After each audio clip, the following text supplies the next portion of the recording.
Alright, now let's look at what are the characteristics of informative speech.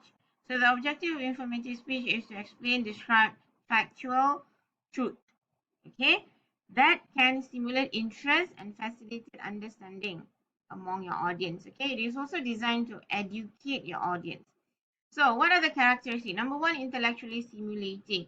So you need to make sure that your points, informative speech points, must be new and intellectually stimulating. If you give common ideas, your audience might feel bored.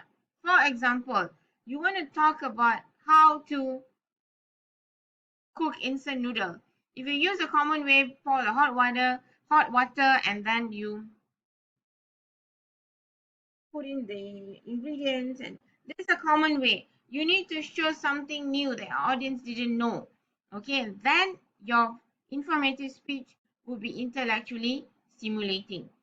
Also, it has to be relevant. It has to show to your audience how this informative speech is relevant to your audience. So you need to use the listener relevance link to show how your points are important to your listener and how they can see from your perspective. Okay. Now, next is creativity. It has to contain innovative ideas that comes from good research and productive thinking.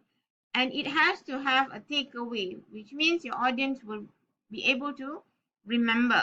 And remember, your audience also have different learning styles. Some of your audiences like to watch. Some of your audience like to watch and listen. So you need to address this diverse learning style while you're presenting your informative speech.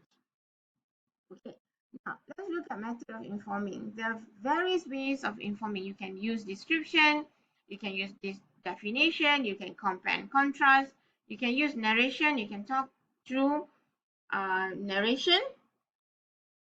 Demonstration here means you show how to.